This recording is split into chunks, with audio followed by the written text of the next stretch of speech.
Deputy CM Pawan Kalyan ఎంత ఆవేశపరులో అంత దైవభక్తి కూడా ఎక్కువే. గత ఎన్నికల్లో ఘన విజయం తర్వాత వారాహి అమ్మవారి దీక్ష చేపట్టిన సంగతి తెలిసిందే. ప్రస్తుతం తిరుమల లడ్డు కల్తీ వ్యవహారం కలకలం రేపుతోంది. హిందూ సమాజమంతా జరిగిన అపచారానికి ప్రాయశ్చిత్తపడుతూ లెంపలు వేసుకుంటుంది. ఆ ఘటనపై సమగ్ర విచారణ జరిపించి బాధ్యులపై కఠిన చర్యలు తీసుకుంటామని డిప్యూటీ సీఎం ప్రకటించారు. హిందూ సనాతన ధర్మానికి అన్యాయం జరిగిందని ఆగ్రహాన్ని వ్యక్తం చేస్తున్న ఆయన మరో అడుగు ముందుకేసి ప్రాయశ్చిత్త దీక్ష చేపట్టారు.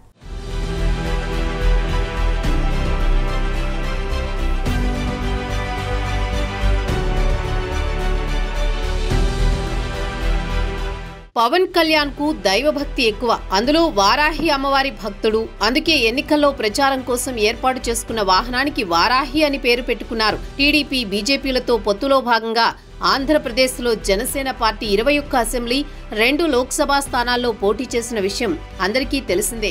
ఈ ఎన్నికల్లో జనసేన పార్టీ అఖండ విజయం సాధించినందుకు గాను జూన్ 25 నుంచి వారాహి అమ్మవారి దీక్షను 11 రోజుల పాటు చేపట్టిన విషయం అందరికీ తెలిసిందే. ఈ దీక్షలో భాగంగా ఆయన కేవలం ద్రవ ఆహారమైన పాలు, పండ్లు, మంచినీరు మాత్రమే తీసుకున్నారు.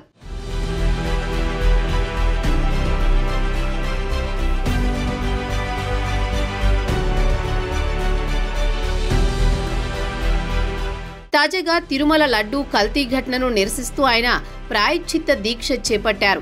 గుంటూరు జిల్లా నంబూరులోని దశావతార వెంకటేశ్వర స్వామి ఆలయంలో స్వామివారికి ప్రత్యేక పూజలు నిర్వహించి దీక్ష ప్రారంభించారు. 11 రోజుల పాటు ఆయన దీక్ష కొనసాగించనున్నారు. అనంతరం తిరుమల శ్రీవారిని దర్శించుకుని దీక్ష విరమిస్తారు.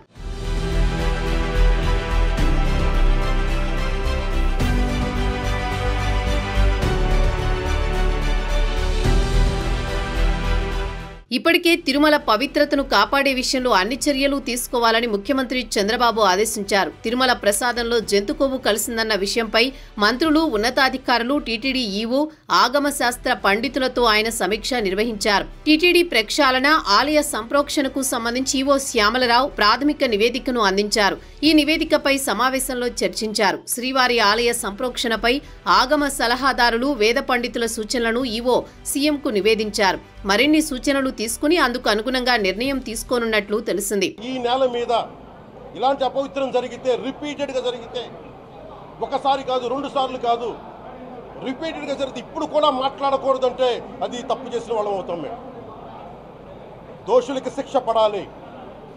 ఫుడ్ అడల్టరేషన్ ఇది మేము కాదంటలా. టీటీడీ బోర్డు అప్పుడు టీటీడీ బోర్డు బాధ్యత తీసుకోవాలి.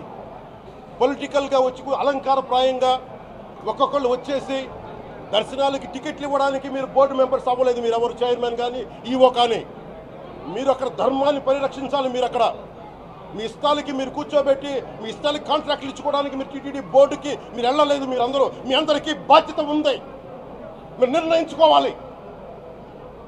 ఎవరికి కోపాలు రావు, ఎవరికి వేదన రాదు, ఎవరికి బాధలు రావుంటే కుదరదు. వస్తాయి బాధలు, వేదన ఉంది, మాట్లాడతాం. మర్చిపోకండి ఎవరు. గత ముఖ్యమంత్రి గారు కూడా నేను చేస్తా ఉన్నాను. జగన్మోహన్ రెడ్డి గారికి కూడా ఇదే చర్చకి జరిగితే మీరు ఊరుకుంటారా? ఒక మసీదుకి జరిగితే ఊరుకుంటారా? ఒక తిరుమలకు జరిగినప్పుడు ఎందుకు వెనకేసుకొస్తారు? రాకండి. ఏ మతం మీద దాడి జరిగినా సంపూర్ణంగా నాతో సహా మేము ఖండిస్తాం, బయటకు వస్తాం. ఇస్లాం మీద దాడి జరిగితే మేము మాట్లాడతాం. క్రిస్టియానిటీ మీద దాడి జరిగితే మేము మాట్లాడతాం. హిందూ ధర్మం మీద, సనాతన ధర్మం మీద దాడి జరిగితే కూడా నేను మాట్లాడతాను. ఇది మొదటిసారి కాదు, మేమందరం మాట్లాడతాం. ఇది ప్రాథమిక హక్కు. ఇది పరస్పర విశ్వాసాలను గౌరవించుకోవడం చాలా చాలా అవసరం. ఇది అందరికీ తెలియజేస్తున్నాను. ఇది దోషులకి కఠిన శిక్ష పడాలి. అలాగే ముఖ్యమంత్రి గారికి కూడా నేను తెలియజేసుకున్నాను, చంద్రబాబు నాయుడు గారికి కూడా కేబినెట్ మీటింగ్ జరగాలి, అసెంబ్లీలో చర్చ జరగాలి. అసలు టీటీడీ ట్రస్ట్లో ఎన్ని అవకతవకలు జరిగినాయి, దీని మీద కూలంకషంగా దీని మీద చర్చలు జరగాలి. అలాగే నిన్న అందరూ మీడియా పెద్దలు కూడా అడుగుతా ఉన్నారు, అధిపతులు, పత్రికాధిపతులు కూడా అడుగుతూ ఉన్నారు, మీడియా వారు కూడా అడుగుతున్నారు, దీన్ని సిబిఐకి తీసుకెళ్లాలా లేదా అనేది. అది గౌరవ ముఖ్యమంత్రి గారు నిర్ణయం తీసుకోమని. మీరు ఏ నిర్ణయం తీసుకున్నా కేబినెట్ మీ వెనకాల ఉంటుంది, ప్రజలు మీ వెనకే ఉంటారు.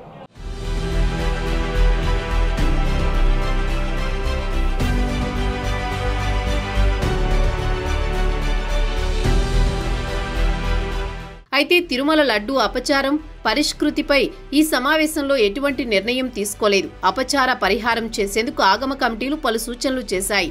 చర్చల్లో సంప్రోక్షణ యాగం నిర్వహణలపై ఎటువంటి స్పష్టత రాలేదు. దీంతో మరోసారి ఆగమ సలహాదారులు అర్చకులతో టీటీడీ ఈవో శ్యామలరావు భేటీ కానున్నారు. భక్తుల దర్శనాలతో ముడిపడ్డ వ్యవహారం కావడంతో నిర్ణయంపై ఆలస్యమవుతోందని టీటీడీ వర్గాలు అంటున్నాయి. ఇలాంటి పరిస్థితుల్లో పవన్ కళ్యాణ్ ప్రాయశ్చిత్త దీక్ష చేపట్టడం ప్రాధాన్యత సంతరించుకుంది.